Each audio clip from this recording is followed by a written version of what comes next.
Tribunal Federal de Justicia Administrativa, a través de su Comisión para la Igualdad de Género, les da nuevamente la más cordial bienvenida a este segundo día del Foro Iberoamericano, Reformas Constitucionales en materia de igualdad sustantiva y su aplicación.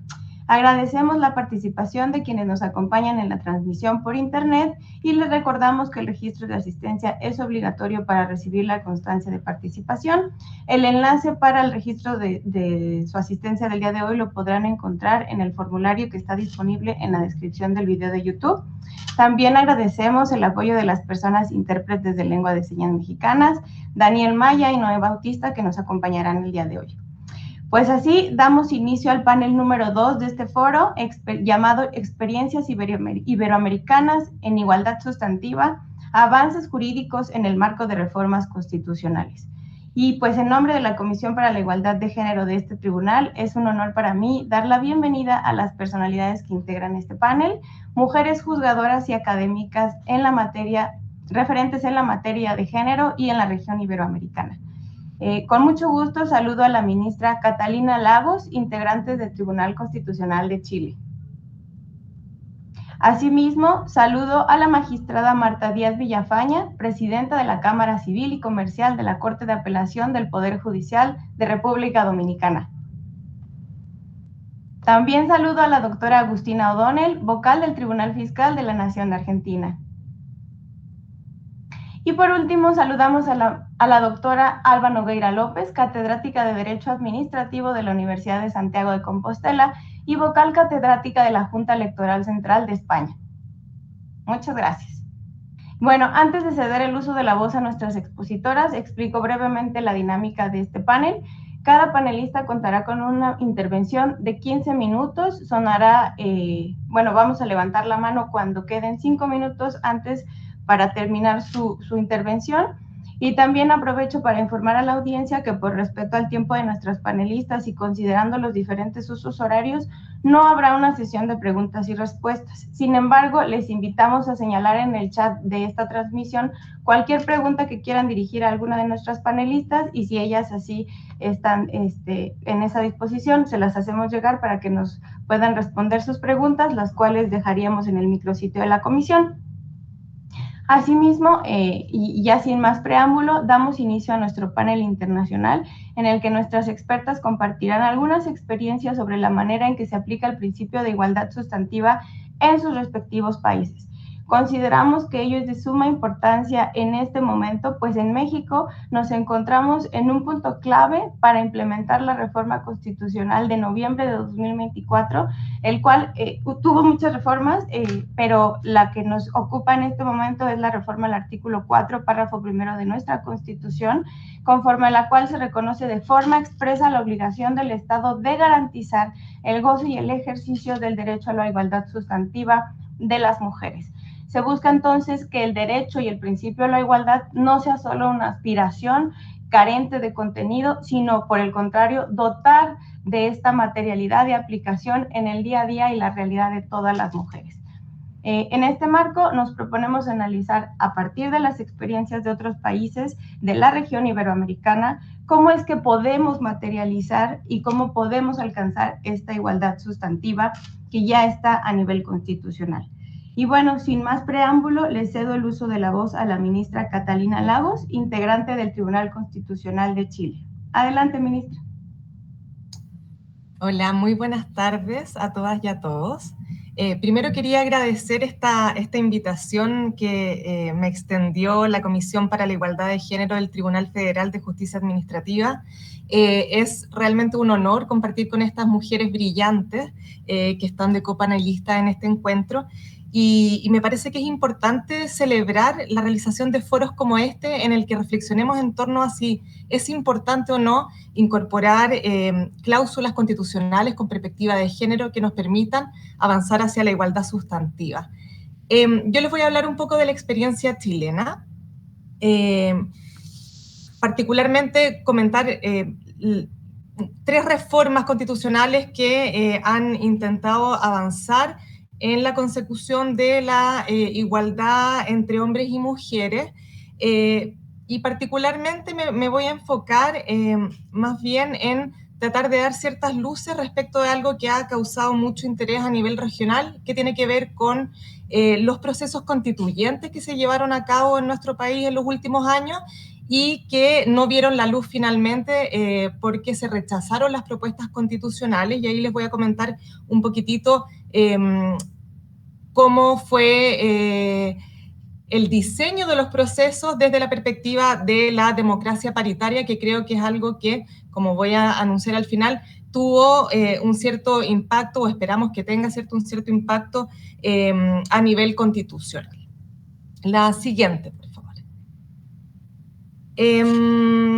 La primera reforma constitucional que me gustaría mencionarles tiene que ver con la introducida por la ley 19.611 del año 99. Nuestra constitución, la constitución chilena, es del año 80. Pero lo cierto es que hasta el año 99 la palabra mujeres no estaba mencionada en nuestro texto constitucional. Muchas autoras chilenas constitucionalistas planteaban que nuestra constitución tenía un sesgo androcéntrico, ¿cierto? Y ni siquiera se mencionaba a las mujeres como sujeto político en el texto constitucional. Sin embargo, la próxima, por favor, se promovió algunos años antes de el año 99, el año 95 se empezó a tramitar el proyecto de ley que fue presentado por mensaje presidencial por parte del presidente en esa época, Eduardo Frei Ruiz-Tagle, una modificación constitucional que tenía un solo artículo y que buscaba modificar dos normas constitucionales. El artículo primero, que entonces decía: los hombres nacen libres e iguales en dignidad y derechos, para cambiar la palabra hombres por la palabra personas y así evitar, ¿cierto?, que el enunciado, en el fondo, sin perjuicio de que en ese momento y cuando fue redactada la Constitución del 80, cuando se hablaba de hombres se entendía que eran todas las personas, se buscó, ¿cierto?, evitar utilizar una expresión que invisibilizara a las mujeres. Y luego se agregó también en el artículo 19, número 2, que es el que consagra el derecho a la igualdad ante la ley, la frase: hombres y mujeres son iguales ante la ley. En ese momento histórico se le asignaba a esta reforma constitucional un potencial transformador bastante importante. De hecho, si ustedes revisan las actas de discusión en el Congreso Nacional, las pocas parlamentarias que había en esa época daban cuenta de que esperaban que con esta reforma constitucional la situación de discriminación de las mujeres, la situación de violencia que padecían las mujeres en nuestra sociedad, iban a corregirse a propósito de esta reforma constitucional. Sin embargo, y mirado ya retrospectivamente, por supuesto, esa reforma constitucional avanza de alguna manera en atenuar el carácter androcéntrico de la Constitución chilena, pero no logra el impacto, ¿cierto?, que se buscaba, y sobre todo porque fue una reforma no de igualdad sustantiva, es decir, no se dotaba de herramientas para subvertir la situación de discriminación de las mujeres, sino que simplemente una reforma que consagraba una norma de igualdad formal. Con posterioridad a esto, y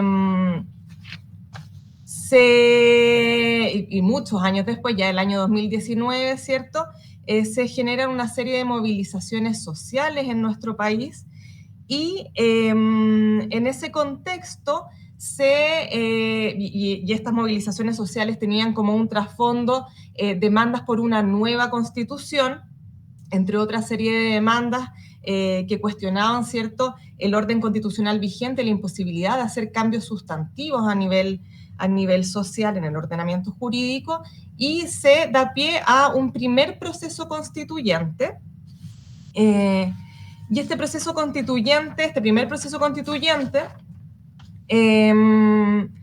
fue un proceso constituyente bien particular, porque se incorporó este proceso constituyente para poder realizarse, requirió de una reforma constitucional que se realiza mediante la ley 21.200, que da cuenta de una modificación del capítulo 15 de nuestra Constitución, y con posterioridad a esa reforma constitucional se dicta una nueva ley que garantiza que el órgano constituyente fuera paritario. Paritario, ¿cierto? Es decir, que asegurara una participación equilibrada entre hombres y mujeres. Para contextualizar un poco, el año 2016, es decir, 3 años antes, ya se había dictado una ley que establecía criterios de paridad, de integración paritaria en las listas para elecciones al Congreso Nacional, ¿ya? En las listas de diputados y diputadas y de senadores y senadoras, que es un criterio solo de entrada, es decir, en las candidaturas, que aseguraba que no hubiese un máximo de 60% ni un mínimo de 40% de cada sexo en la integración de las listas. Y que colaboró en el fondo a aumentar la participación femenina en el Congreso Nacional, pero no había logrado la paridad. En cambio, mediante esta ley 21.216, ¿qué es lo que se garantiza? Se garantiza mecanismos de paridad de entrada, es decir, en las listas, y con un mecanismo de alternancia, o se conoce también como el mecanismo cebra, ¿cierto? Hombre-mujer en las listas, más allá de la integración paritaria, pero además se establecieron mecanismos de paridad de salida, es decir, de corrección por sexo o género, ¿cierto? En cada distrito electoral, es decir, en cada unidad territorial en que se elegían representantes para el órgano constituyente. ¿Y cuál fue el resultado de esto? Que en 13 de los escaños que se eligieron popularmente, ahí dice, en la lámina pueden ver que son 17, pero 4 corresponden a las listas de escaños reservados para pueblos indígenas, por eso no lo menciono. Pero en 13 escaños se tuvo que corregir la integración a propósito del sexo en virtud de este mecanismo de salida, y ingresaron 8 hombres y 5 mujeres a propósito de este mecanismo de corrección. Ahí, por supuesto, se llevó a cabo una discusión muy importante porque este mecanismo benefició a más hombres que a mujeres en la integración, ¿cierto?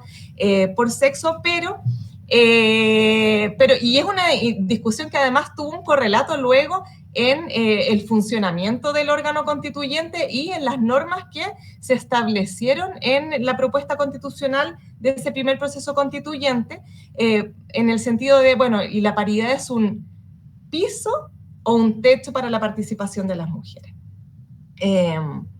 Que quizás al final puedo abordar un poco más sustantivamente esa discusión. La próxima, por favor.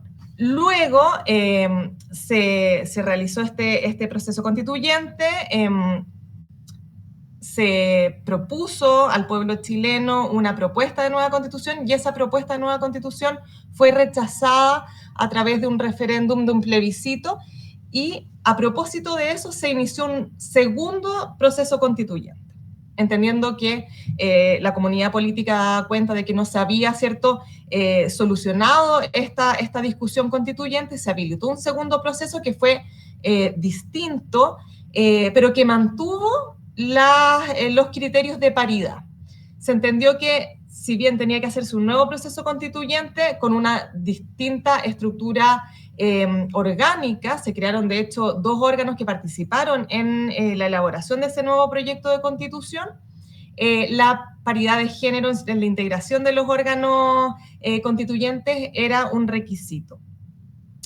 Y ahí hay una ligera diferencia que estableció la ley 21.533, que modifica la Constitución para habilitar este proceso, en el sentido de que la paridad de salida, a propósito de los resultados del primer proceso, esta vez se consideraron a nivel nacional. Se hicieron correcciones a nivel territorial, pero se consideraron las votaciones a nivel nacional, y eso generó que, en definitiva, ingresaran 7 mujeres al Consejo Constitucional, y ya no se produjo el mismo resultado de la vez anterior a propósito de la mayor incorporación de hombres.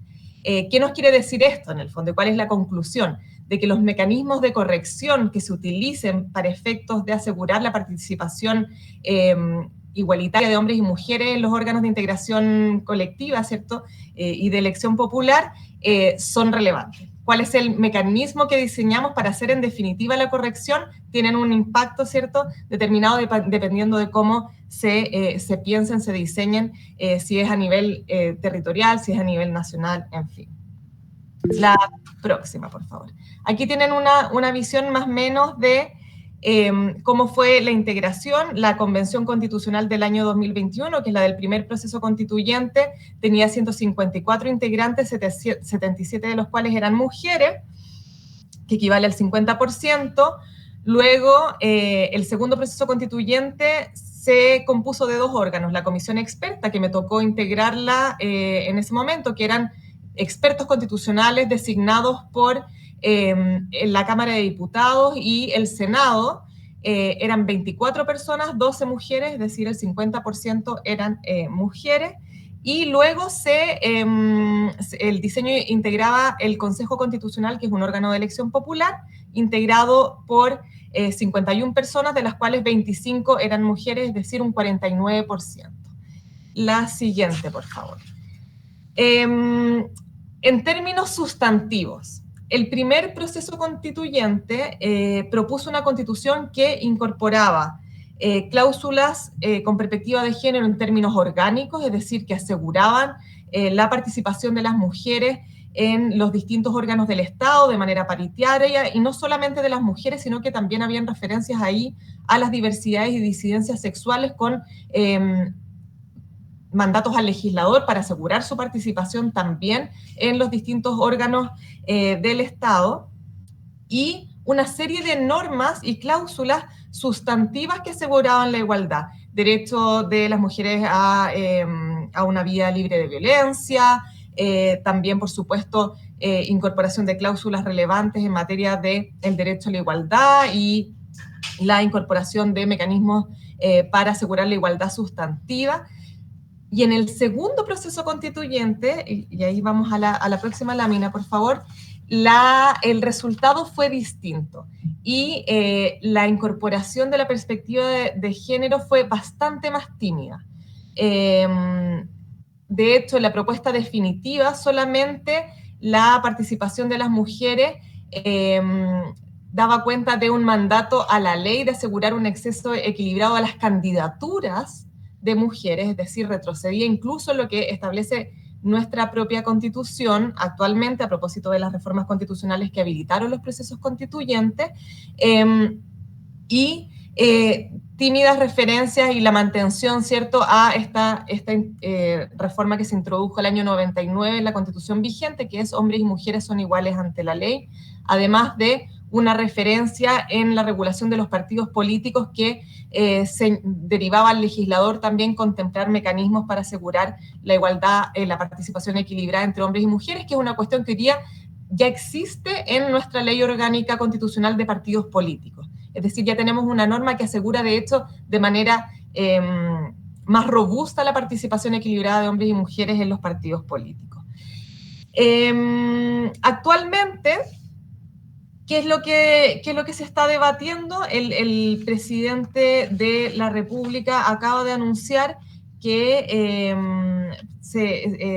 la presentación de un proyecto de ley que busca asegurar la igualdad de condiciones para las mujeres en el sistema electoral, es decir, se busca impulsar una reforma constitucional que asegure el principio de igualdad entre hombres y mujeres en el sistema electoral. Es decir, vemos ahí que quizás estas experiencias de participación paritaria en la vida política, particularmente en los procesos constituyentes, quedó sostenida, ¿cierto?, en la sociedad, y se está recogiendo por el presidente actual para discutirse en el Congreso. Vamos a ver qué va a ocurrir ahí. Hoy día solo tenemos lo que yo les enunciaba al principio a propósito de la reforma de la ley 19.611, esta frase que dice hombres y mujeres son iguales ante la ley. Yo solo quiero terminar reflexionando en torno a si basta con la integración paritaria entre hombres y mujeres en los órganos constituyentes o en el Congreso Nacional, ¿cierto?, los órganos en definitiva que toman las decisiones políticas, y pareciera que es una condición necesaria pero insuficiente. Entonces la pregunta es, bueno, ¿y qué más se requiere? Y esta es mi opinión personal, se requiere, por supuesto, que incorporemos a nivel constitucional derechos, ciertos sustantivos para las mujeres, pero también mandatos de actuación. Como mencionaba, ¿cierto, Laura, en un comienzo, mandatos de actuación que nos garanticen la igualdad sustantiva y mandatos de actuación quizás que pueda el legislador adoptar en particular para los distintos órganos en su quehacer. Orientar no solamente y asegurar no solamente que las mujeres estemos presentes en los lugares de toma de decisión, sino que orientar esos órganos para que adopten decisiones que en definitiva nos permitan corregir las desigualdades históricas que hemos enfrentado a las mujeres en la situación de subordinación en que nos encontramos en las sociedades y nos den herramientas para poder hacer, ¿cierto?, ese cambio y esas transformaciones que son tan necesarias. Muchas gracias. Gracias, ministra. Pues muy importante este recorrido histórico del que nos da cuenta. Apenas, o sea, no rebasa los 25 años la explicación que nos ha dado y creo que es también el reflejo de que esta región iberoamericana y particularmente el país chileno pues es pionero y también un insistente país que busca a través del movimiento feminista y ya con estas reformas de las que nos ha platicado, convertir la igualdad no solo formal, sino en igualdad sustantiva y como bien mencionaba, creo que el tema de la paridad, aunque es debido, sigue siendo insuficiente para poder tomar decisiones, ¿no? Pero bueno, ya abordaremos eso un poco más adelante. Muchas gracias, ministra. Y bueno, ahora cedo el uso de la voz a la doctora Alba Nogueira, quien es catedrática de Derecho Administrativo en la Universidad de Santiago de Compostela y vocal catedrática de la Junta Electoral Central de España. Adelante, por favor. Bueno, pues nada, en primer lugar, muchísimas gracias por la invitación. Es un placer compartir con todas ustedes esta sesión y digamos, esta conversación en el fondo a través del Atlántico, explicando las distintas experiencias que tenemos en los países de los que somos las distintas participantes. Y nada, para empezar un poco a comentar cuál es la situación en España, yo creo que el contexto hay que explicar algunas cuestiones. En primer lugar, nuestra Constitución, que fue en algunos puntos relativamente moderna, es del año 1978, es cierto que no nace en un momento donde el reflejo de las cuestiones de igualdad estuviera especialmente presente en las constituciones. Y entonces yo creo que es una Constitución hija de su tiempo, pero que tiene ciertos problemas para introducir cambios porque tiene sistemas de reforma constitucional muy rígidos, sobre todo en algunas partes de la Constitución, y eso ha llevado a que haya habido apenas 2 cambios de 2 artículos, 3 mejor dicho, ha habido uno recientemente para cambiar la palabra disminuidos por discapacitados, pero bueno, han sido cambios muy menores en temas muy poco polémicos, pero incluso una reforma que nos puede llamar la atención, que está pendiente, que hay consenso social de que debería cambiar, que es la prelación del hombre sobre la mujer en la sucesión monárquica, no se ha cambiado en la Constitución. Y hay un cierto consenso que una vez que los actuales reyes tienen 2 hijas mujeres, pues que era relativamente fácil aprovechar este momento y no traspasarle a la siguiente generación la incógnita de que pueda salir un hijo varón antes que una hija chica, y sin embargo ese tema no se ha tocado aún en la Constitución, para que nos demos un poco una cuenta de la rigidez que tiene nuestra Constitución para abordar cambios constitucionales. Pero lo que también es cierto es que la Constitución ha sido interpretada evolutivamente también por nuestro Tribunal Constitucional, socialmente, digamos, hay cuestiones que a lo mejor no eran previsibles en el momento en que se aprobó la Constitución y hoy se ven con total naturalidad. Y pongo, por ejemplo, nuestro artículo 32 nos dice que el hombre y la mujer tienen derecho a contraer matrimonio con plena igualdad jurídica. Ese artículo, que parece que blindaba que el matrimonio, entendido como tal, el matrimonio era un hombre y una mujer, nuestro Tribunal Constitucional, en el momento en que se aprueba la ley que permite que se casen dos personas del mismo sexo, lo interpreta diciendo que tanto los hombres como las mujeres tienen el derecho a contraer matrimonio, pero no quiere decir que tengan que ser entre sí, sino que puede ser con otros hombres y con otras mujeres. Es decir, que ha habido una cierta flexibilización de la interpretación de preceptos constitucionales que en su día realmente reflejaban otra sociedad. Entonces, ese es un poco el punto de partida que tenemos en España. Es cierto que recientemente nuestro presidente del Gobierno sí que ha anunciado, en el Congreso, me parece, incluso del Partido Socialista, anunció la intención de emprender la posibilidad de reformas constitucionales para ampliar la garantía de los derechos de igualdad, pero lo cierto es que yo creo que es más un discurso, digamos, político que sea una posibilidad real, por lo que decía, por el fracaso de todos los intentos de cambios constitucionales, por la dificultad, por las mayorías, la necesidad de un referéndum posterior de hacer una reforma constitucional. Entonces, realmente los cambios que ha habido aquí han ido en el plano infraconstitucional y sí que ha habido muchos. Y ha habido también cambios, que esa es otra peculiaridad a lo mejor del sistema español. Nosotros tenemos comunidades autónomas que tienen sus pequeñas constituciones, sus estatutos de autonomía, que han sido modificados desde la primera hornada de estatutos de autonomía, y casi todos los estatutos de autonomía que se han modificado, no han sido todos, de las 17 comunidades autónomas, sí que han sido mucho más prolijos en la regulación de los temas de igualdad y en la previsión, la introducción de cartas de derechos ligados a cuestiones sociales, a cuestiones de igualdad, etcétera. Es decir, que sí que se aprecia que las normas un poco más modernas en el tiempo, incluso normas de ese rango, digamos, de lo que aquí le llamamos el bloque de constitucionalidad, que sería la Constitución y los estatutos, donde eso sí que ha cambiado, en aquellos estatutos reformados, en los otros no. Entonces, ¿dónde ha venido el gran cambio? Donde yo creo que España, así como de la Constitución no podemos presumir especialmente en este momento, pero yo creo que la legislación sí que en muchos ámbitos España ha sido relativamente pionera.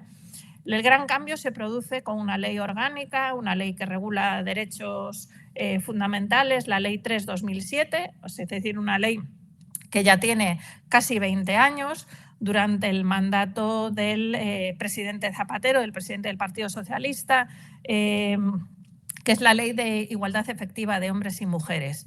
Es una ley en muchos sentidos declarativa, pero que introduce cambios en otras leyes a través de las disposiciones que hay al final de la ley. Entonces, es una ley que se dirige sobre todo a cambiar con perspectiva de género todo lo que afecta a las obligaciones de los poderes públicos. Hay modificaciones para que en el acceso al empleo público los tribunales en las oposiciones sean paritarios. Hay modificaciones en relación con que son necesarios informes de impacto de género cuando se está en un proceso de elaboración de normas. Hay necesidad de que se introduzca esa perspectiva de género en el ámbito de la educación, pero sobre todo, yo creo que lo que es relevante, se establece la obligación de que las estadísticas diferencien los géneros para poder tener datos fiables para elaborar políticas públicas desglosados entre hombres y mujeres. Pero decía, los cambios más importantes son los que esa ley introduce en otras leyes ya preexistentes, por ejemplo, en la legislación electoral. La Ley Orgánica de Régimen Electoral es modificada en ese momento para introducir listas paritarias 60-40 en tramos de 5 en 5, de manera que no es posible poner al 40%, por ejemplo, pongamos por caso, de mujeres al fondo de la lista, cumpliendo la paridad en el conjunto de la lista, sino que en cada tramo de 5 hay que respetar 3-2 o 2-3, pero tiene que estar así. Entonces, esa modificación se introduce en ese momento, excepto para ayuntamientos muy pequeños, donde se entendía que por procesos de despoblación era posible que hubiera una desigualdad en la presencia muy notoria, que sí que sucede en ciertas zonas rurales de hombres y mujeres. Y también se introducen cambios significativos en la normativa laboral para que a la hora de negociar convenios colectivos, a la hora de tener permisos de maternidad y paternidad que se empiezan a introducir en ese momento, se han ampliado recientemente y equiparado entre hombres y mujeres, pero aquel fue el primer momento donde empieza a haber un permiso también de paternidad, reducido en el tiempo, que se ha ido aumentando al cabo de los años. Se introducen medidas de conciliación entre la vida laboral y familiar, se obliga a que las empresas tengan planes de igualdad, es decir, es una ley que abarca muchísimos sectores y que da los primeros pasos para hacer ese principio de transversalidad de que habla la ley, para implantarlo en múltiples ámbitos, sobre todo, repito, en el ámbito ligado más a la administración pública, a los servicios públicos y en el ámbito laboral, con esas implicaciones en la legislación electoral. Esas normas se han ido modificando con el paso de los años en algunos aspectos. Por ejemplo, en el 2024, en agosto de 2024, se modificó la Ley Orgánica General porque se veía que la regulación de la paridad en las listas no estaba dando resultados satisfactorios. Decíamos, había una cierta trampa porque cuando las circunscripciones electorales son pequeñas y los partidos políticos tienen pocos escaños, digamos, tienen la posibilidad de que salgan pocos diputados de su formación política, normalmente acababan poniendo a los varones al principio, y aunque en tramos de 5 hubiera el 60-40, pues a lo mejor solo salían 2 diputados y entonces no salía ninguna mujer. Y entonces normalmente las listas estaban llegando a un 45% de mujeres, pero en cambio en la elección real pues a lo mejor estaba en el 30 y tantos % de mujeres, es decir, que había un cierto desfase. Y ahora la nueva regulación es de listas cremallera, que le llamamos aquí, creo que en Chile acaba de decir listas cebra, aquí son listas cremallera, hombre-mujer o mujer-hombre, así a lo largo de toda la lista. Ya algunas comunidades autónomas para sus propias elecciones, como el País Vasco, habían adelantado esta regulación para las elecciones autonómicas. O sea que, digamos que la legislación estatal en este caso copia o bebe de normas que ya existían en algunas comunidades autónomas. Y ya para ir, digamos, acercándome a las medidas más recientes y también más polémicas, porque estamos en un momento de un cierto... aunque las medidas previas no habían tenido contestación, pero había sido una contestación como muy reducida, y en este momento yo creo que estamos en un momento de más debate social o de más choque social con los temas de igualdad, como sucede yo creo que en otras partes del mundo. Y entonces en 2022 se aprobó una ley que se llama la ley... me acabo de perder. Es la Ley Orgánica de Garantía Integral de la Libertad Sexual.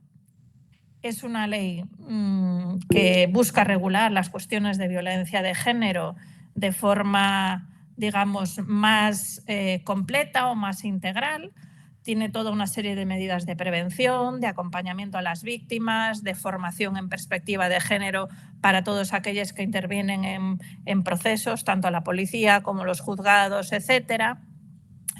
Pero también tiene reformas procesales y penales que dan una nueva regulación a los delitos ligados a la libertad sexual, introduciendo como en un único cajón lo que se llama agresiones sexuales, que abarca desde tocamientos, digamos, en el metro, hasta las violaciones, con gradación, efectivamente, y desde una perspectiva que se habló del consentimiento y de la idea, digamos, el eslogan que se utilizó es solo sí es sí. Entonces, que solo si mediaba un consentimiento expreso de la mujer en cualquier actividad de signo sexual, eso era una relación consentida. Fue una ley muy polémica en su día, sobre todo en la parte penal. Es una ley que al mismo tiempo endurece las penas. Son penas, ya eran elevadas, pero ahora son muy elevadas, y que ha, digamos, provocado había nacido de una gran movilización feminista por alguna agresión sexual muy brutal de 5 hombres o 6 contra una mujer en unas fiestas, que provocó una revuelta social muy intensa para que digamos, hubiera por parte de los jueces que habían digamos, tenido una actitud, en ese caso, pues muy suave para el tipo de agresión que había habido. Entonces, nace de esa revuelta social ante una sentencia que se consideró muy blanda para lo que había sido esa agresión, pero la forma de regularlo no ha estado exenta de polémica, ha tenido mucha resistencia de muchos órganos judiciales y es un poco el último punto de esa serie de cambios normativos que nos traen hasta hoy. Probablemente, si tuviéramos que hacer, digamos, para cerrar unas conclusiones, yo creo que los cambios legislativos que ha habido en España han sido muy importantes en un periodo de tiempo relativamente corto y han producido, yo creo que un cambio social muy relevante, sobre todo en la gente joven, aunque en este momento probablemente estamos en un momento de retroceso y de confrontación con respecto a estos temas, de confrontación política, que no es ajena a lo que pasa, yo creo que en otras partes del mundo. Y las políticas de igualdad, quizás la principal crítica que se puede hacer es que han estado infradotadas económicamente y entonces muchas de las medidas previstas son medidas que ha costado desplegarlas porque, por ejemplo, los servicios de atención a las víctimas de violencia de género son escasos, los servicios para apoyar la conciliación de la vida laboral y familiar, sobre todo en la primera infancia, escuelas infantiles pues de 0 a 3, aún no hay un servicio público, digamos, que llegue a todas partes, etcétera, etcétera. Es decir, que digamos que hay un cierto desfase entre la ambición de las normas y la consignación presupuestaria y los servicios que deberían desplegar todas esas medidas. Y con esto me quedo aquí, creo que así respeto mi tiempo. Muchas gracias. Gracias, doctora Alba. Qué valiosas aportaciones nos ha usted compartido, porque yo aquí rescataría la forma en la que se ha implementado y en la que se ha buscado la igualdad sustantiva y la manera en que España lo ha aplicado. Como comentaba la doctora Alba, el tema de las licencias de paternidad, el aumento en los días, por ejemplo, en México sigue siendo un piso mínimo de 5 días, ya será otras leyes las que, o más bien cada empresa o cada sector que defina un incremento en los días.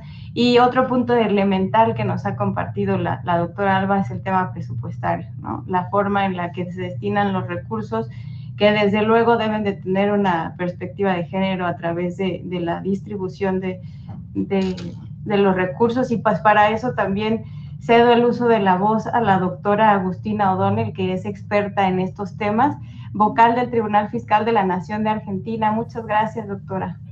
Bueno, muchas gracias a todos y a todas. Buenas tardes. También mi agradecimiento a la comisión, a la magistrada Zulema Mosri, y bueno, y mucha suerte para Laura, ¿no? En esta gestión que inicia, que no duda va a ser sin éxito. Yo soy una gran seguidora, admiradora de la comisión, no solamente porque se constituyó, sino porque se mantiene, y además envidio mucho, en el buen sentido, que logra un contagio en el resto de los magistrados y las magistradas, ¿no? O sea, me gusta que cada vez veo más que no debe ser una tarea sencilla, pero sí absolutamente necesaria, ¿no? Así que realmente me da mucho gusto poder compartir acá, y me honra estar con colegas y con personas de tanto prestigio en cada uno de sus países.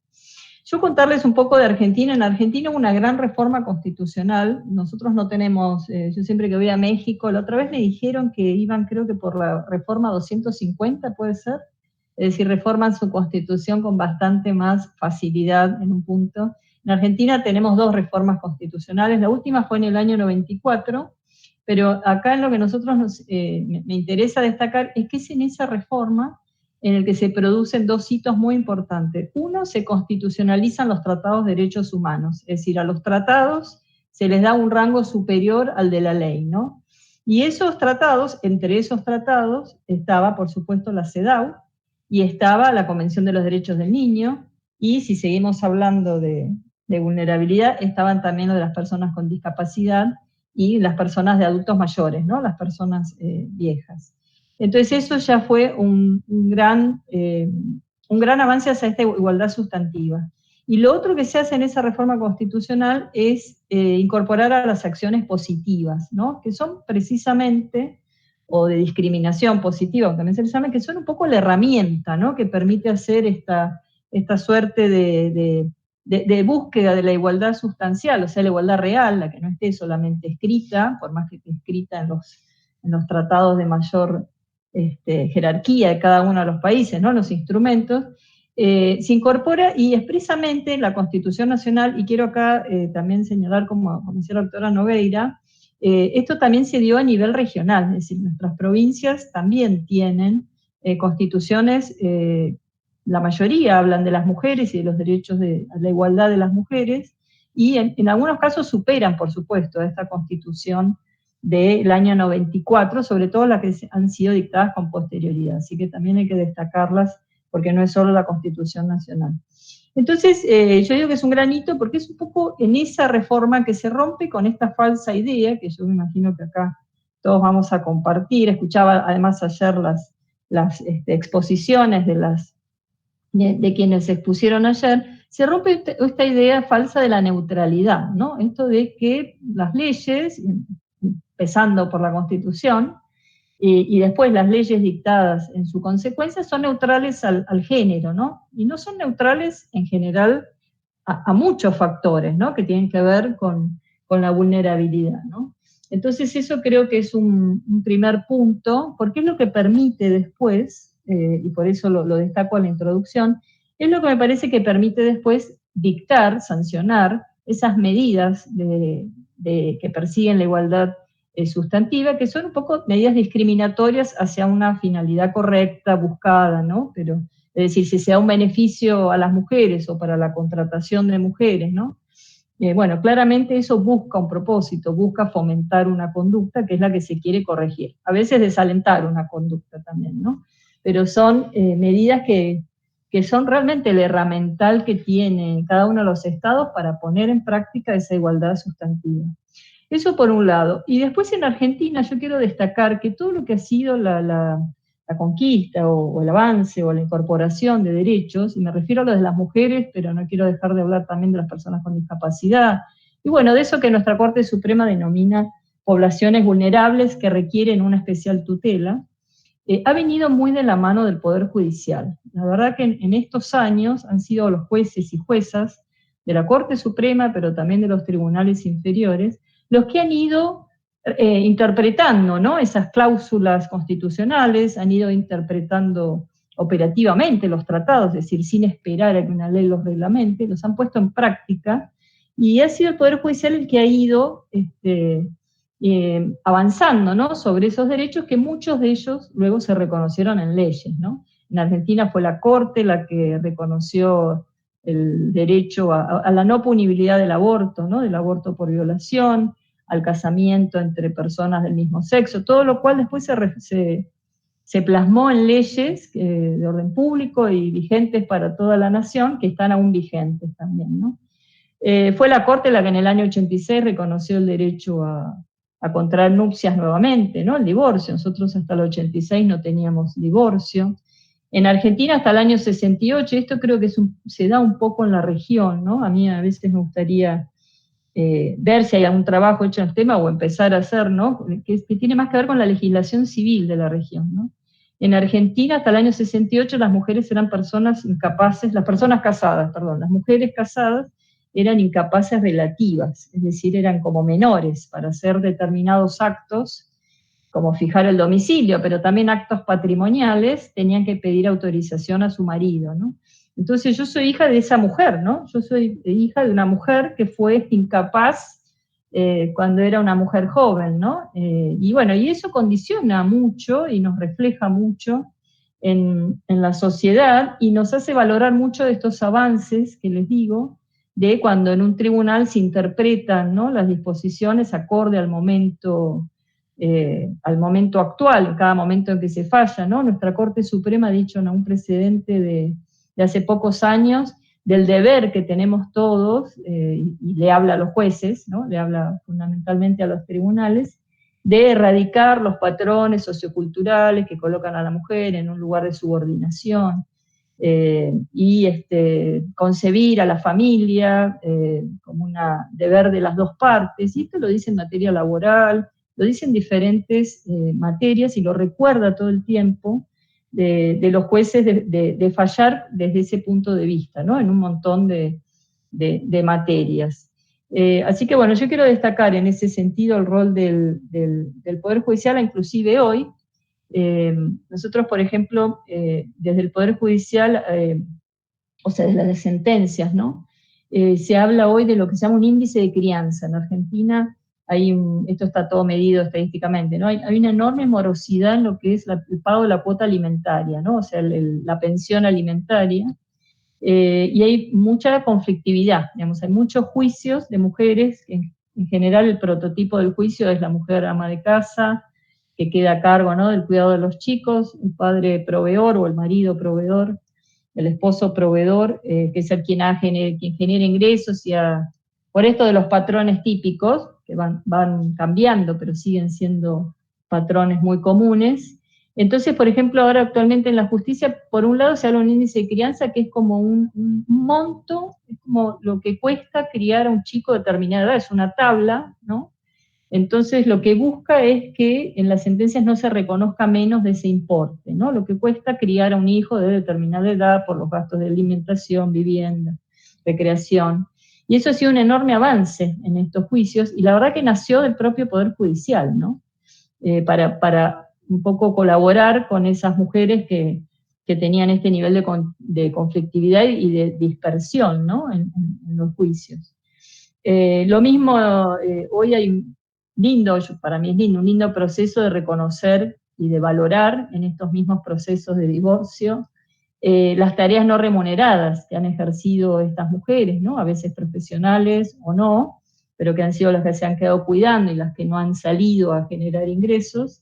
Bueno, hoy, por ejemplo, también con origen en las propias sentencias, bueno, hoy hay también un activismo en ese sentido, ¿no?, de dar un valor. No es que esa mujer no aportó nada, esa mujer aportó sus horas de cuidado, y estos son enormes cambios que yo creo que hacen un poco a esa igualdad sustantiva también, ¿no?, para que no sea una mera declamación o que no sea forme parte de un título, sino que, bueno, ¿cómo se traduce esa igualdad? Creo que estos son pequeños microaportes, pero que hacen también a esa igualdad, ¿no?, a ese fin perseguido. Y después, bueno, quizás entro un poco a mi tema. Yo comparto además con lo que decían mis antecesoras, que hay que financiarlo, todos los derechos hay que financiarlos, ¿no? Eso creo que hoy ya lo conocemos. Entonces, hay que destinar partidas presupuestarias a esos derechos. Argentina ahora está en un proceso bastante complejo en ese sentido, no es el único país del mundo, creo que eso se refería a mi colega también. Es decir, no se han derogado, ¿no? Hoy por hoy no ha habido una derogación de leyes, pero sí ha habido una desfinanciación de muchos derechos que consagran esas leyes, que tienen que ver con diferentes temas, desde prevención del embarazo adolescente, ¿no?, prevención de la violencia de género, o atención, ¿no?, de las mujeres por violencia de género. Entonces creo que ahí hay una clave también para esa igualdad sustantiva, que tiene que ver con escribir el derecho, reconocer una ley, pero también destinarle recursos a que ese derecho se pueda cumplir. En eso tiene mucho que ver la actividad financiera del Estado, por supuesto, ¿no? Creo que también hay cierto consenso cuando se habla de igualdad sustantiva. Es muy importante erradicar las brechas, ¿no? Hay una brecha que ya está reconocida, porque tenemos una economista premio Nobel que se ha ocupado de describirla, y además ha recibido un premio Nobel de Economía por eso, que es la brecha de ingresos, ¿no? Y la brecha de las mujeres en acceder a los puestos de trabajo. Además, hoy tenemos la brecha de activos y, bueno, el techo de cristal, tenemos diferentes brechas, pero en eso, por ejemplo, en Argentina, en los últimos años, lo que se hizo fue sancionar algunos regímenes con beneficios fiscales, es decir, el régimen fiscal como un instrumento para ver si se logra también, ¿no?, si se puede fomentar una conducta esperada de parte de la sociedad, concretamente los empleadores. Entonces, por ejemplo, nosotros en una zona del país, que es la zona norte, tenemos un régimen, hace unos años ya, ahora unos 5 años, un régimen de promoción que si se contrata en la planta, ¿no? En la nómina, si se incorporan a la nómina mujeres, hay una reducción de contribuciones patronales. Es decir, la beneficiada es la empresa, que contrata una mujer en lugar de un hombre, pero en realidad el beneficio es para habilitar con mayor facilidad la incorporación de mujeres en empresas, en zonas donde evidentemente están más retrasadas en ese sentido, ¿no? Y de eso ha habido beneficios en Argentina, y otro beneficio que también es interesante, pero es difícil medir qué efectividad tiene, porque no hay datos, es decir, no se están recopilando los datos, cosa que es una pena, es para la incorporación de mujeres en los directorios de las empresas, ¿no? Entonces ahí, por ejemplo, hay de nuevo un beneficio que es para la empresa, que cuando paga honorarios a esa mujer, tiene una deducción mayor en el impuesto a la renta. No es significativamente mayor, la verdad que es decir, es bastante simbólica, les diría, no es un gran ahorro para quien lo hace, ¿no? Para la empresa que lo hace. Pero bueno, también es una forma de incorporar a la igualdad sustantiva y desterrar esto que les decía al principio, ¿no? O sea, si no se incorporan estas disposiciones en las leyes, por ejemplo, fiscales, y la mujer ahí está invisibilizada. La ley del impuesto a la renta en Argentina no está escrita para una mujer, ¿no? No está contemplada, no quiere decir que se la haya negado, simplemente nadie se puso a pensar en eso, ¿no? Y lo mismo pasa con las personas con discapacidad, etcétera, ¿no? Entonces, yo quiero destacar eso, nuestra Constitución, en ese sentido, hace muchos años tiene la igualdad sustantiva, esas acciones positivas generan un montón de ruido, conflictos, cada vez que hay una ley de cupo, hay un sector que protesta y dice que está mal, y lo lleva a la justicia también, o sea, siempre tenemos mucha resistencia, ¿no?, para usar las medidas positivas. No sé cuál es la experiencia en otros países, pero cuestan, ¿no?, cuesta validarlas. Y tenemos un Poder Judicial, creo yo, muy activo en ese sentido, muy atento en aras de interpretar esas disposiciones de manera tal que realmente se cumpla esa igualdad sustantiva. Tenemos idas, tenemos venidas, tenemos buenos jueces, malos jueces. Simplemente como panorama general quiero destacar esas dos cosas, y bueno, un largo camino a recorrer. De España creo que miramos mucho, o sea, copiamos y también deseamos muchas cosas, y bueno, y yo también destaco estos espacios, espero que se mantengan, porque bueno, creo que hay una gran premisa común en la región. España siempre participa, además, porque tiene mucho para contar. Pero creo que en los países de América Latina tenemos una realidad muy común, tenemos nuestra pobreza, nuestra feminización de la pobreza, y del otro lado en general tenemos una enorme masculinización de la riqueza, ¿no? Tenemos como dos polos, y bueno, y tenemos mucho para hacer y para compartirnos entre nosotros, ¿no? Así que muchas gracias, verdadero placer.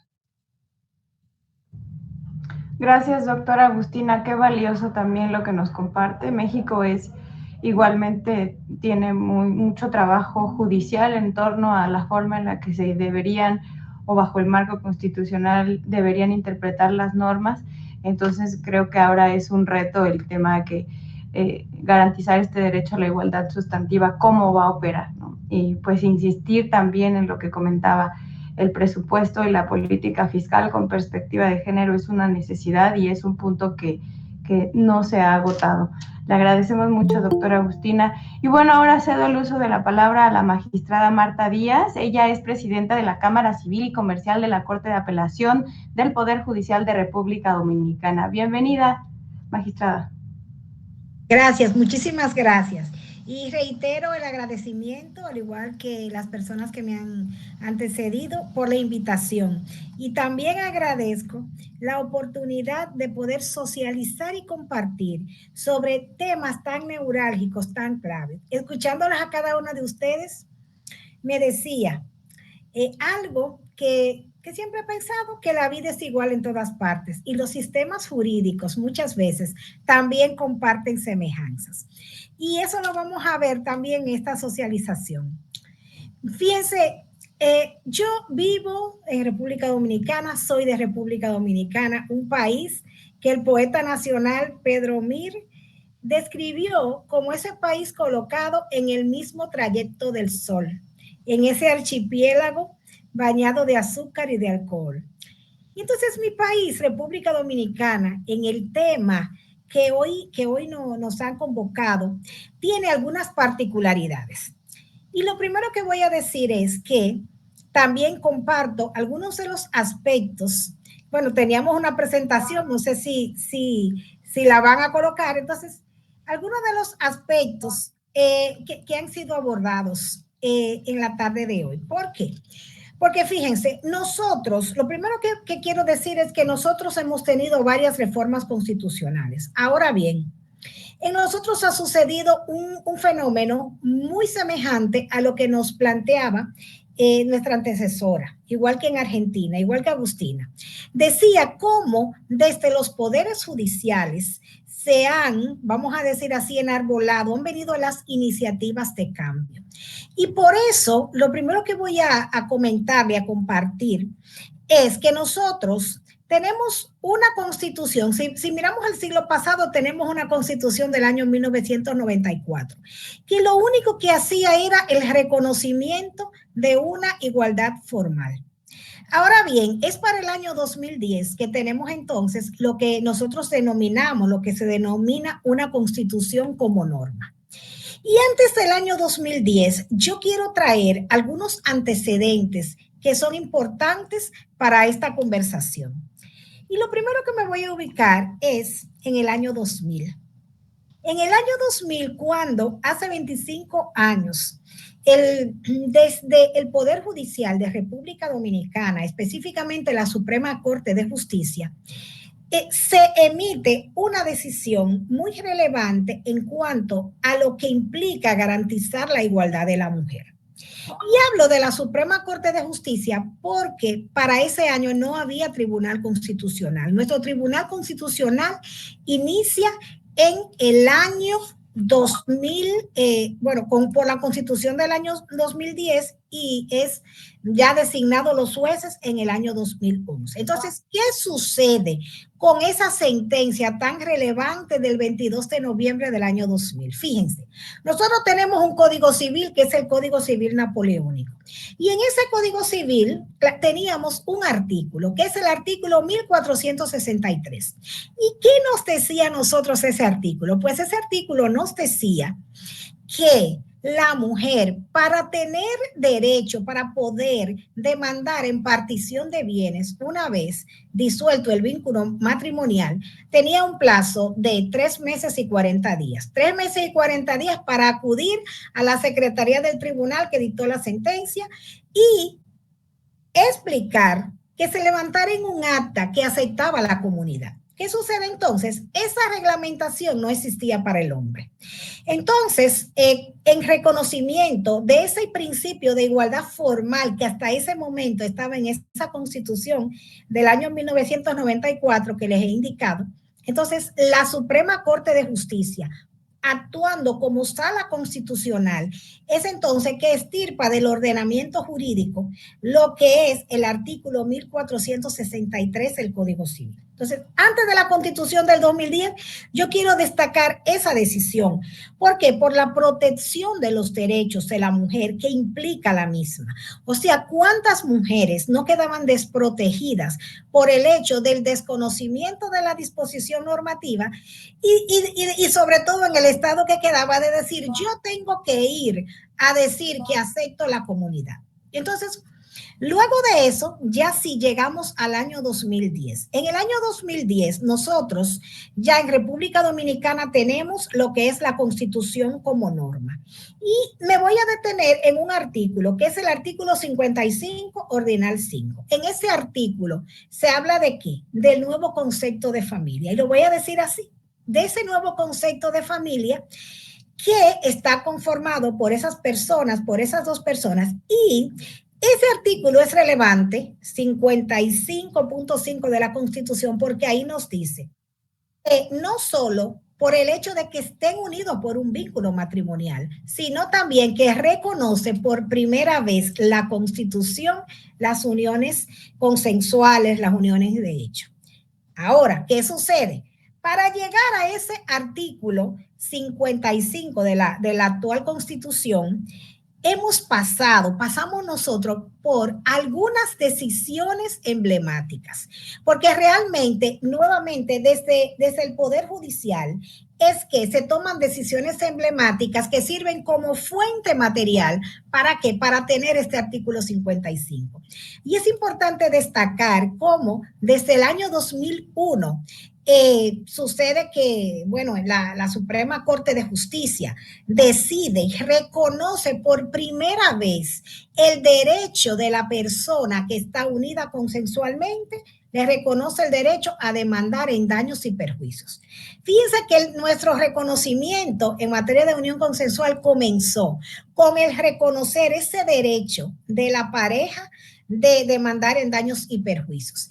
Y en esa sentencia se utilizaron, por una parte, argumentos sociológicos, o sea, que es una realidad que la sociedad dominicana está conformada por personas que necesariamente no estaban unidas por un vínculo matrimonial.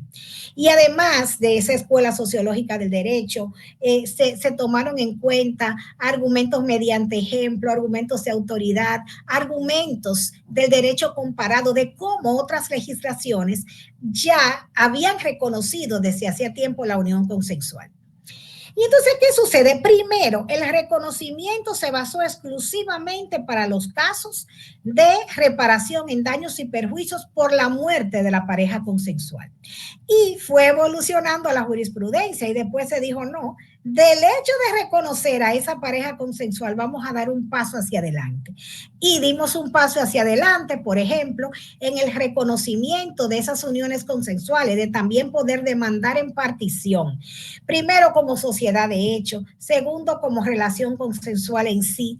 Y tercero, con el hecho de que unido consensualmente o como matrimonio no tuviera que demostrar el hecho de los aportes económicos, sino otros elementos específicos, como el hecho de estar unido consensualmente, de tener una pareja estable y que desde la sociedad se les consideraba como personas unidas consensualmente. Entonces, reitero que esas sentencias fueron antecedentes para contar con ¿qué? Con el artículo 55.5 de la Constitución. Posteriormente, como le dije, en la Constitución del 2010 se crea el Tribunal Constitucional y a finales del 2011, entonces tenemos un Tribunal Constitucional con jueces designados.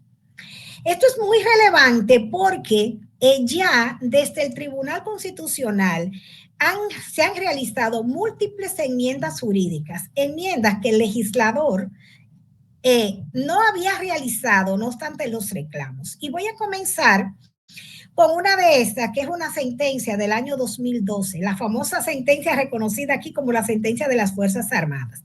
Implica que en la ley del ejército, o sea, la ley de las Fuerzas Armadas, había una situación de discriminación directa contra en ese caso, la persona, pero que afectaba en un alto sentido a los derechos de las mujeres, porque no reconocía una pensión en caso de falta del compañero. Sabemos que en el ejército su mayoría está masculinizado. Entonces, las personas que conforman el ejército, en caso de muerte, ¿qué sucede? Que a menos que no estuviera unida de manera contractual, o sea, con un matrimonio, no se les reconocía el derecho de la viudez. Entonces, la relevancia de esa sentencia del año 2012 es que dice no solo el hecho de que esté unida contractualmente mediante un matrimonio, sino también a esa pareja consensual. Entonces, eso es un aspecto que sí, que ha sido importante porque eso hizo que se modificara, o sea, mediante sentencias del Tribunal Constitucional hizo que se modificara la ley de las Fuerzas Armadas en cuanto a la pensión. Y también otros aspectos relevantes y otras sentencias relevantes. Por ejemplo, una sentencia, fíjense cómo el tribunal inicia en el 2011 y para el 2012 ya vemos muchos cambios importantes. Y es la sentencia 33 del 2012, porque mediante esa sentencia se ha logrado extirpar del ordenamiento jurídico 2 artículos de la ley de impuesto sucesoral. Sucede que nosotros tenemos una ley de impuesto sucesoral, la cual se producía una situación que si la persona residía en el extranjero, tenía que pagar el doble de impuesto que si residía en República Dominicana. Yo comencé diciendo, hablando de que República Dominicana es ese país en el mundo colocado en el mismo trayecto del Sol.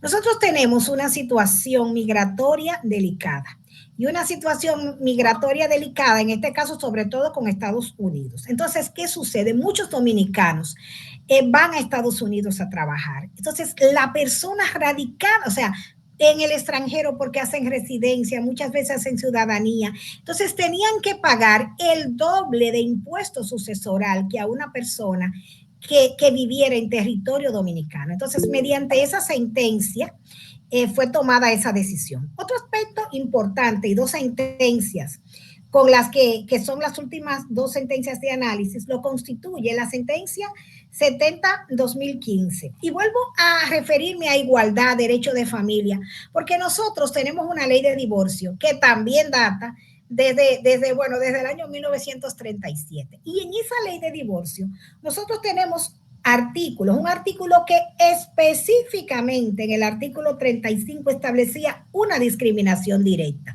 Cuando habla de que la mujer divorciada no podrá casarse sino 10 meses después de pronunciado el divorcio, a menos que no sea con el mismo marido. Entonces, esa vamos a decir así, prohibición expresa que presenta la ley de divorcio, que presentaba la ley de divorcio, tiene o tenía, vamos a decir así, como justificación el hecho del embarazo, de una, vamos a decir así, protección de la mujer, de que si la mujer quedaba embarazada, existía resguardar esa presunción de paternidad. Entonces, es importante porque ya en los tiempos actuales, y así lo recalca la sentencia 70, del Tribunal Constitucional del año 2015, en los tiempos actuales existen otros tipos de medios probatorios, otra prueba científica que pueden determinar la situación de paternidad. Entonces, mediante esa sentencia se eliminó esa discriminación. Entonces, también es muy importante y quiero continuar con derecho de familia, con igualdad y una decisión que además del concepto del principio de igualdad implica la dignidad humana. Y vuelvo al Código Civil Dominicano. Y vuelvo al Código Civil en el sentido de que nosotros en materia de derecho sucesoral tenemos un artículo y lo destaco porque ahora está a 2 años de cumplirse esa decisión. La decisión 0267 del año 2023. ¿Por qué? Porque esa decisión se refiere al artículo 727 del Código Civil Dominicano. Y yo le quiero explicar en 30 segundos qué es lo que sucede. Miren, nosotros tenemos el derecho sucesoral, en materia sucesoral, unos herederos reservatarios y unos, vamos a decir, personas que no son reservatarias, sino que son colaterales. Entonces, sucede que en materia reservataria tenemos a los hijos y descendientes y a los ascendientes. ¿Y qué sucede? Que el cónyuge no es considerado como heredero. El cónyuge en la legislación dominicana, ustedes saben dónde está. El cónyuge está como un sucesor irregular paralelo al Estado. Entonces, ya en nuestro ordenamiento jurídico se había presentado una antinomia jurídica, específicamente en materia de propiedad intelectual o de derecho de autor y derechos conexos, en la cual ya se había reconocido al cónyuge como heredero. Entonces, en este caso, el Tribunal Constitucional dice, el heredero, el cónyuge como heredero no puede ser un sucesor irregular. Y Y lo quise incluir, aunque en la sentencia habla de dignidad humana, pero también yo digo que también el principio de igualdad. Entonces dice el Tribunal Constitucional, el cónyuge no puede ser sucesor irregular. El cónyuge debe tener una posición que no quede en un momento de desbalance en caso de fallecimiento del otro cónyuge. Y esa sentencia que fue, va a tener en el mes de mayo 2 años. El Tribunal Constitucional le da al legislador 2 años para resolver la situación y si no queda fuera del ordenamiento jurídico. Entonces, quise también reflejarla porque estamos en un momento en el cual se le dice al legislador qué hemos hecho con el cónyuge superviviente y se le dice también qué hemos hecho con un Código Civil del año 1804 que estamos hace más de 30 años esperando y trabajando para una modificación.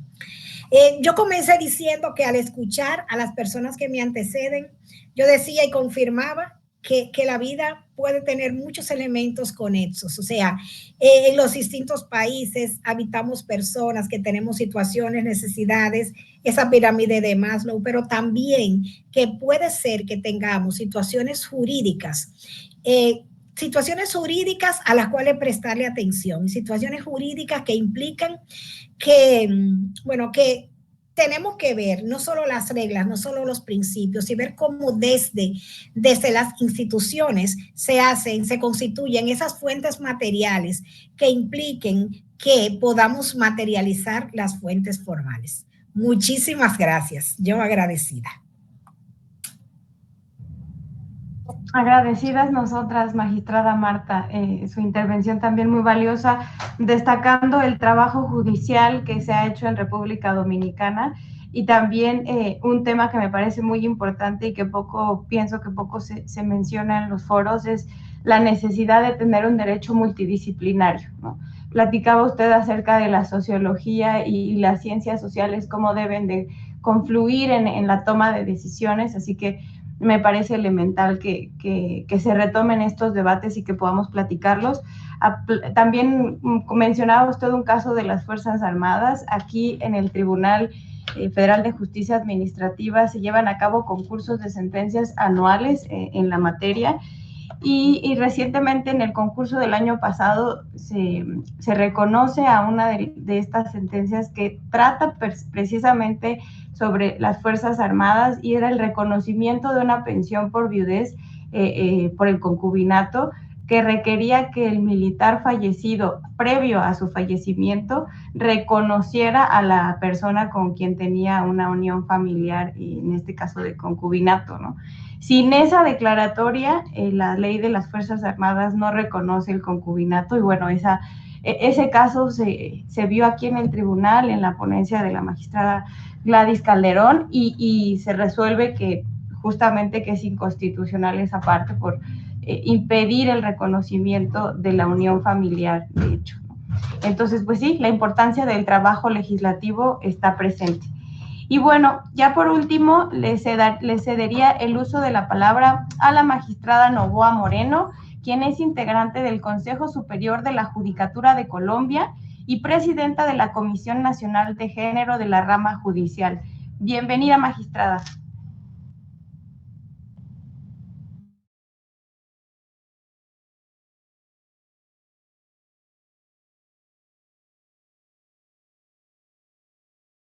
Muchas gracias. Muy buenas tardes. Un saludo muy cálido desde esta capital de Colombia. Debo empezar manifestando mi agradecimiento infinito por la invitación que me hicieron. Saludar de manera especial a la doctora Magda Zulema Marri Gutiérrez, presidenta de la segunda sección de la Sala Superior de la Comisión para la Igualdad de Género del Tribunal de Justicia, Tribunal Federal de Justicia Administrativa,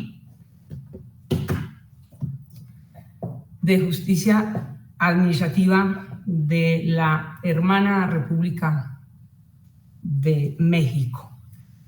Quiero hoy también, desde luego, saludar a todos los honorables miembros del Foro Iberoamericano, distinguidos y distinguidas asistentes, colegas, conferencistas, licenciados y licenciadas. Para mí es un honor dirigirme a ustedes en este espacio de reflexión académica y compromiso jurídico con la igualdad sustantiva y desde luego la aplicación del enfoque de género en nuestras realidades constitucionales.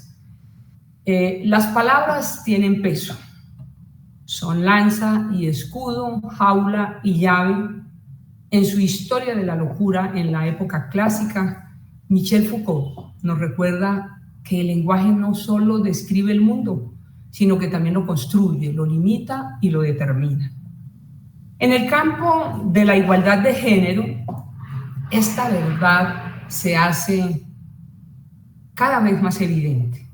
Las palabras que elegimos definen las realidades que aceptamos y las injusticias que perpetuamos. Un concepto jurídico mal articulado puede condenar a generaciones a la discriminación. Una reforma constitucional bien diseñada puede abrir las puertas de la equidad y transformar sin duda nuestras sociedades. En este contexto pretendo explorar cómo el lenguaje y la estructura jurídica interactúan con la construcción de los derechos de las mujeres y las personas de género diverso. Desarrollaré esta intervención en tres partes fundamentales. Una, la doble cara del lenguaje. Aquí mencionaré cómo el derecho en su dimensión normativa y discursiva puede ser tanto herramienta de emancipación como manto de opresión, analizando cómo ciertas construcciones discursivas mantienen estructuras de poder desiguales. En segundo lugar, hablaré de los estereotipos de género y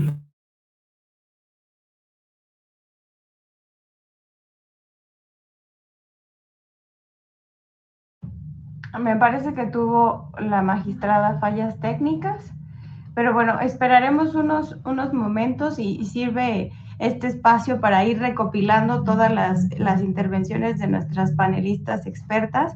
Queda claro que el verdadero desafío pues, es adoptar por parte del Estado o de todos los estados estrategias que vayan más allá de garantizar la igualdad formal, ¿no? Esta implementación de acciones que corrijan desigualdades exige que tengamos acceso a recursos, a participación, a resultados. Y bueno, creo que la experiencia de estos otros países y de la región iberoamericana da cuenta precisamente de esta necesidad de derribar privilegios ancestrales y modificar nuestra vida cotidiana. Me parece que este foro es importante y compartir estas experiencias también lo es porque nos dice y a las personas que a lo mejor no estamos en interacción con estos otros países o estos otros lugares, nos abre los ojos y dice, existen estos fenómenos, estas desigualdades estructurales en otros países, ¿no? En el caso de México no es el único y compartimos desgraciadamente este tipo de desventajas sociales en el caso particular de las mujeres. Entonces yo nada más cerraría el panel si la magistrada no tiene oportunidad de volver.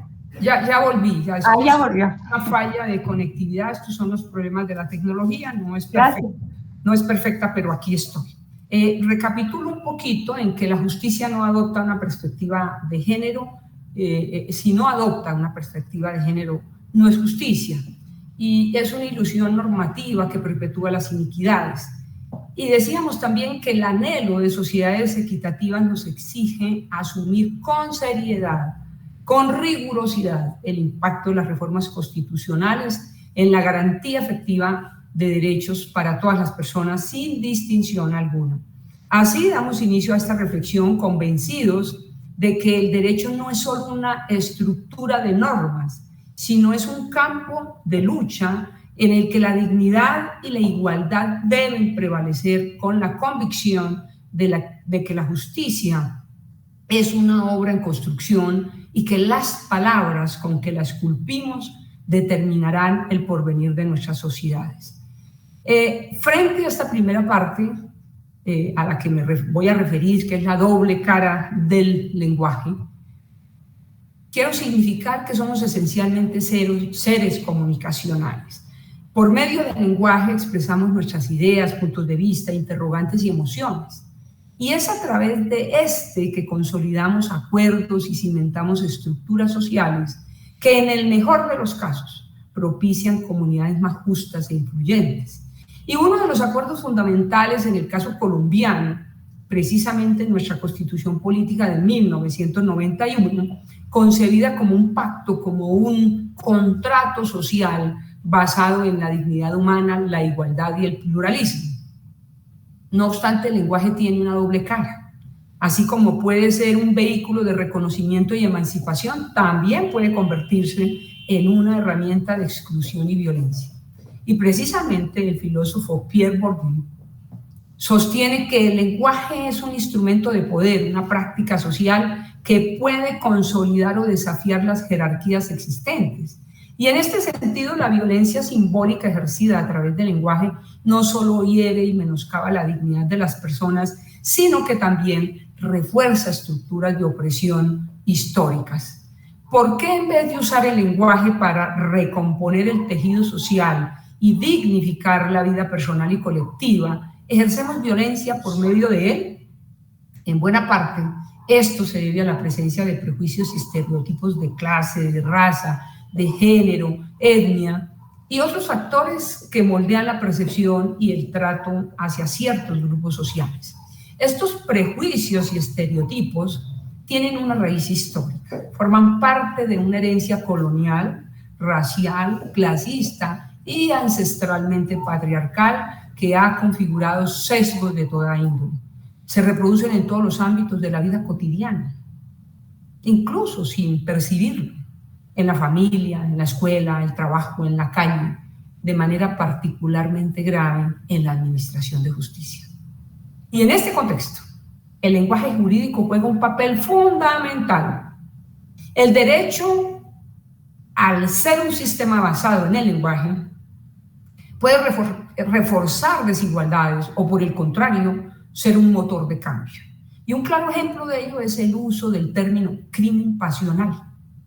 Ser un motor de crimen pasional. Esto para referirnos a los feminicidios, lo que minimiza la gravedad de estos hechos al presentarlos como reacciones emocionales de las mujeres y no como expresiones de una violencia estructural. También ocurre con la forma en que se interroga a las víctimas de violencia sexual en los tribunales, donde las preguntas a veces suelen reflejar una cultura de incredulidad, machismo y, por supuesto, sospecha hacia sus testimonios. Y por eso en la siguiente sección ahondaremos en esto. La segunda parte es sobre estereotipos de género y revictimización. La justicia es un cristal que, lejos de ser puro, refleja las grietas de nuestras sociedades. No es neutra ni ciega, ni equitativa por defecto. Está impregnada de los prejuicios que la moldean y de los discursos que la sostienen. Y precisamente, según Richard Posner, en su libro ¿Cómo deciden los jueces?, quienes administran justicia no toman decisiones de manera completamente objetiva, sino que están influidos por sus propias experiencias, creencias y contextos sociales, lo que implica que la justicia puede ser parcial y moldeada por los valores prevalentes en una sociedad determinada. En el tratamiento de la violencia de género, estos prejuicios se cristalizan en estereotipos que sin duda erosionan el derecho de las mujeres a una tutela judicial efectiva, obstaculizando su acceso a la justicia y revictimizándolas dentro del proceso. Las cifras en nuestro país revelan la magnitud del problema. Entre 2010 y 2023, el 93% de los casos de acoso sexual no avanzaron procesalmente y solo un 6% llegaron a juicio. De 23.666 casos con víctimas mujeres, apenas 296 resultaron en condenas, lo que significa que 99% quedaron impunes. Entre 2021 y 2023, la violencia de género aumentó en un 13% anual, registrando 158.394 casos en 2023. Y en el mismo periodo, El 78% de los delitos sexuales y de violencia intrafamiliar contra mujeres y niñas quedaron estancados en etapa de indagación, con apenas un 3% alcanzando ejecución de penas. Incluso en el delito de feminicidio, el que menos impunidad tiene, solo el 40% de los casos avanzan a juicio y apenas el 22% terminan en una condena efectiva. Y estos datos reflejan un sistema que no solo no protege a las víctimas, sino que las abandona a su suerte, reforzando una impunidad estructural que perpetúa la violencia y el sufrimiento de quienes buscan justicia. Estos son nuestros desafíos, el qué hacer y el cómo hacer para mejorar. La relación discordante entre el número de imputaciones realizadas por casos de violencia de género y el número de sentencias condenatorias es un fenómeno multicausal. Sin embargo, uno de los factores persistentes en esta actuación es la reproducción de estereotipos de género dentro del sistema judicial.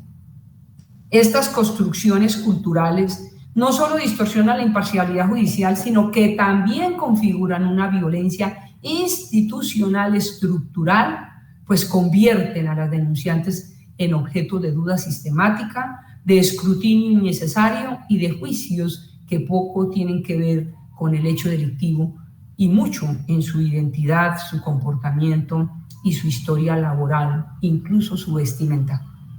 La investigadora Elena Larrauri ha identificado 5 estereotipos recurrentes en el tratamiento judicial de la violencia de género. El primero, la mujer honesta. Y bajo este paradigma, solo aquellas mujeres que cumplen con un modelo moral tradicional son consideradas dignas de ser protegidas por la ley.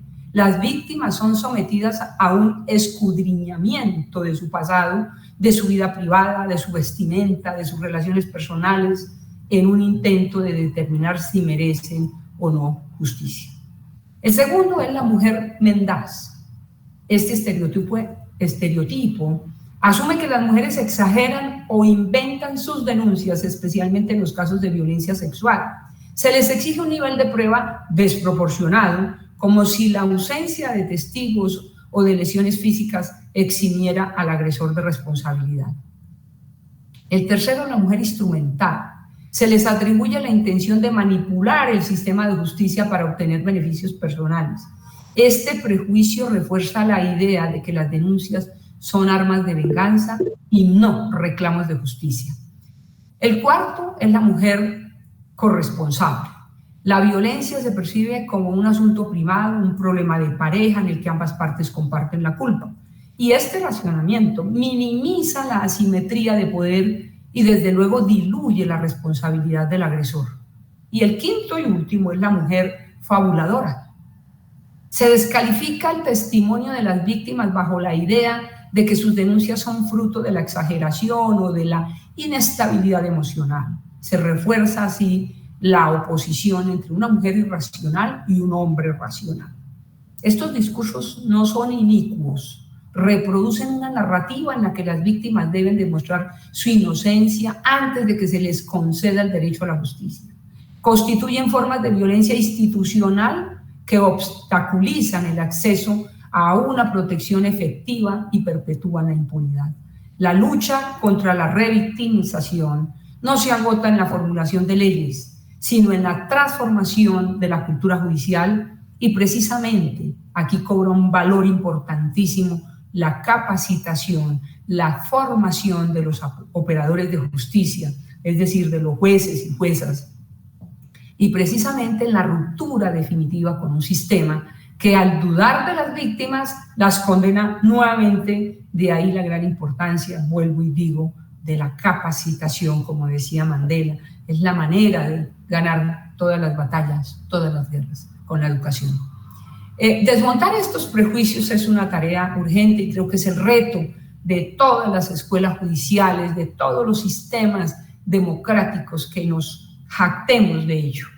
Solo así la justicia podrá cumplir su promesa de equidad y reparar el daño histórico que ha afligido a miles de mujeres en el mundo, a quienes buscando amparo han encontrado puertas cerradas y silencios que pesan más que las propias agresiones. Y la tercera y la última parte es el enfoque de género, igualdad sustantiva y su aplicación. Veamos lo que hemos comentado en el caso ocurrido en Colombia y que fue objeto de estudio por parte de nuestra Corte Constitucional, precisamente en la sentencia T16 de 2022. En este fallo, uno de los puntos cruciales que abordó la Corte fue el análisis del lenguaje judicial y cómo éste puede reforzar estructuras de poder desiguales. En muchas decisiones judiciales, el uso de expresiones aparentemente neutrales puede invisibilizar las dinámicas de violencia y reforzar la idea de que la víctima es, de alguna manera, responsable de la agresión sufrida. Por ejemplo, en algunas providencias se emplean frases como estas: la víctima no se defendió ni huyó, lo que genera dudas sobre la gravedad de la agresión. Existían problemas de convivencia en el hogar, lo que llevó a situaciones de agresión mutua. Todo esto son comillas de expedientes reales. La denunciante ha retomado su vida social y laboral, lo que sugiere que el daño no fue tan grave. El acusado es un hombre trabajador y buen padre sin antecedentes de violencia. Otro: si la víctima regresó con su agresor, significa que no temía por su vida. Este tipo de racionamientos o de irrazonamientos evidencian la persistencia sin duda de sesgos que afectan la correcta administración de justicia y en muchos casos pueden dar lugar a acciones de tutela contra providencias judiciales o a la configuración de errores de hecho por falso raciocinio. En términos jurídicos, la tutela contra providencias judiciales es un mecanismo excepcional que solo procede cuando se evidencian defectos graves en la decisión judicial, como la violación directa de la Constitución, que se configura precisamente a través de la pervivencia del lenguaje revictimizante en la administración de justicia.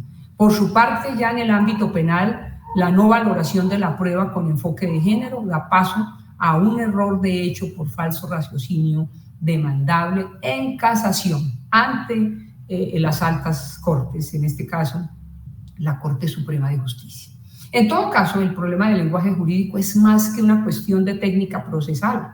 Es un reflejo de los sesgos y estructuras de poder que subyacen aún en nuestras sociedades. Un lenguaje que invisibiliza a las víctimas o que minimiza el impacto de la violencia de género puede tener consecuencias devastadoras en el acceso a la justicia.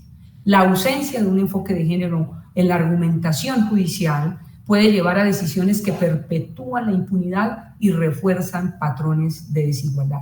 Cuando un juez, al interpretar la norma, omite los elementos estructurales de la violencia de género, incurre sin duda alguna en un falso raciocinio que distorsiona la valoración probatoria y afecta la debida protección de los derechos fundamentales de las mujeres.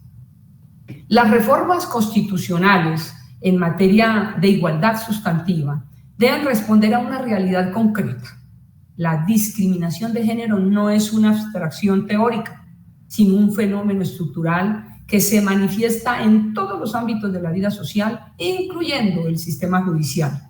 La igualdad formal, es decir, aquella que se limita a proclamar la igualdad de todas las personas ante la ley, es insuficiente cuando no se acompaña de mecanismos que garanticen su materialización en la práctica.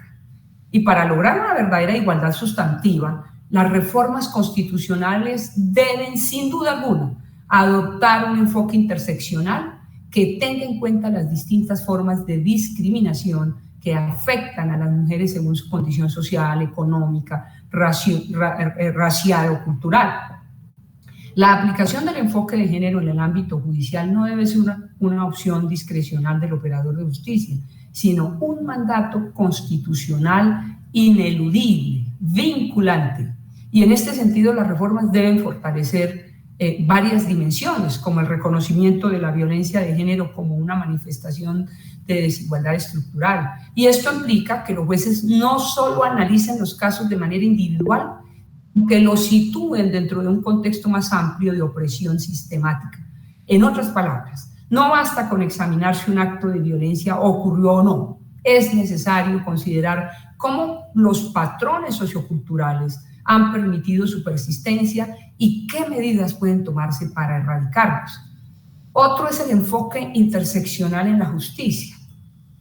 Lo anterior sin duda se conecta con la interseccionalidad. No todas las mujeres viven la violencia de la misma manera. La discriminación por género se cruza con otras formas de exclusión, así como la raza, la clase social, la discapacidad o la orientación sexual. Las reformas deben asegurar que la justicia contemple estas variables y ofrezca respuestas adecuadas a cada contexto. Respecto a la incorporación de estándares internacionales en la interpretación de los derechos fundamentales, instrumentos como la Convención sobre la Eliminación de todas las formas de discriminación contra la mujer, conocidos por todos, CEDAW, y la Convención de Belén do Pará, establecen parámetros claros sobre el deber del Estado de prevenir, investigar y sancionar la violencia de género. Las reformas constitucionales deben garantizar que estos estándares sean vinculantes, es decir, de obligatorio cumplimiento para todas las decisiones judiciales y administrativas. Respecto de la capacitación obligatoria para operadores de justicia, no basta con introducir cambios normativos si los jueces, fiscales y abogados no tienen formación en perspectiva de género. De ahí la importancia de que las reformas deben establecer programas de capacitación continua que permitan a los operadores jurídicos identificar y desmantelar los estereotipos de género en sus decisiones. Respecto al último, es la modificación de reglas probatorias para los casos de violencia de género. Muchas veces los obstáculos para acceder a la justicia se derivan de la dificultad de probar los hechos. Las reformas deben establecer criterios de valoración probatoria que reconozcan la especificidad de los casos de violencia contra la mujer, favoreciendo la prueba indiciaria y protegiendo a las víctimas de procesos de revictimización. Colombia ha actualizado lo que llamamos la lista de verificación y este año, a finales del año pasado, premiamos varias sentencias y una de ellas fue una violación sistemática permanente del esposo por más de 20 años. Este señor fue condenado a 20 años de prisión porque era una mujer rural, campesina, como tantas que hay en nuestros pueblos, en nuestros países, que en silencio sufren estas violaciones. Y fue emblemática porque creo que esto es una alarma y es una alerta en que sí se puede agotar este sistema probatorio porque es difícil. El abogado de la contraparte del esposo de la señora decía que si a lo largo de 20 años la había violado, ¿cómo no había dicho nada? Imagínense ustedes, pero se logró todo el caso probatorio, a pesar de que estos delitos en los rincones más apartados de nuestros estados se cometen y en las horas de la noche donde nadie lo ve. Así que probarlo no es tan fácil. Ahí tienen ustedes para su consideración esta lista de verificación que nos indica cómo abordar los casos por parte de los jueces, estos casos, para hacer decisiones con perspectiva de género. Ahora, el reconocimiento de igualdad sustantiva en la Constitución y su efectiva aplicación en el ámbito judicial son pasos fundamentales para transformar el sistema de justicia en una herramienta de equidad y no en un mecanismo que perpetúe, como ya lo dije, la discriminación. No es suficiente la mera enunciación de principios. Se requieren mecanismos claros y efectivos para la erradicación de la discriminación y la violencia de género en el ámbito judicial. La perspectiva de género no es un añadido accesorio, sino una lente indispensable para garantizar que la justicia cumpla con su propósito fundamental, que es proteger los derechos humanos de todas las personas, sin distinción de sexo, género o condición sexual. Las palabras usadas en las decisiones judiciales no son neutrales. Pueden revictimizar, deslegitimar o, por el contrario, reconocer y dignificar. El uso de un lenguaje estereotipado en la administración de justicia no solo distorsiona la realidad de las víctimas, sino que también obstaculiza el acceso a una protección efectiva. Reformar las estructuras jurídicas implica también reformar el lenguaje con el que se nombra la violencia, por lo que no se nombra no existe y lo que se nombra mal se juzga peor. Muchísimas gracias.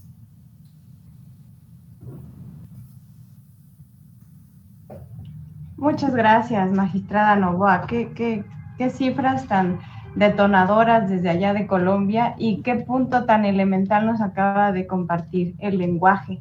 Citaba usted a Pierre Bourdieu y la importancia de cómo estructuralmente puede imponerse y generar poderío, y es una realidad, ¿no? que corresponde a las personas juzgadoras y a quienes operan el derecho, la implementación de un lenguaje y la perspectiva de género que, como bien reconoce usted, no es una moda, es una obligación de todas las personas. Entonces, bueno, a mí me resta agradecer, retomar algunos puntos nada más, como la importancia de nombrar de manera correcta, como nos decía la magistrada, la insuficiencia de leyes secundarias o formales que reconozcan de manera declarativa derechos sin llevarlos a la práctica, la necesidad de un presupuesto con perspectiva de género, la importancia del trabajo judicial, la necesidad de entender un derecho multidisciplinario que hable y que dialogue con otras ciencias sociales, por ejemplo. Y bueno, si algo podemos reconocer y recuperar es que México no es el único país en el que las mujeres sufrimos de violencia y de diferentes tipos, sino que hay toda una región, es un sistema que nos ha oprimido históricamente y bueno, es global, ¿no? Entonces, con esto agradezco yo profundamente la participación de nuestras panelistas, sin duda pues enriquecen el camino que habremos de trazar para materializar la igualdad sustantiva. Les haremos llegar sus reconocimientos por parte de la Comisión para la Igualdad de Género y de la magistrada, de su magistrada presidenta, la magistrada Magda Zulema Mosri Gutiérrez. Y así damos por concluido este panel número 2, así como las actividades académicas y de capacitación del Foro Iberoamericano Reformas Constitucionales en materia de igualdad sustantiva y su aplicación en el marco conmemorativo del Día Internacional de las Mujeres. Al público y a quienes se encuentran aquí en la sede del Tribunal de Torreón, les recordamos que la primera feria de orientación y asesoría para mujeres permanecerá abierta hasta el día de hoy a las 4:30 de la tarde. Y bueno, pues a nombre de la Comisión para la Igualdad de Género de este tribunal, agradecemos su asistencia y participación y les invitamos a seguir congregándose a estos foros. Muchas gracias, buenas tardes y buenas noches. Muchas gracias. Hasta luego. Gracias. Saludos. Hasta luego. Gracias a todos.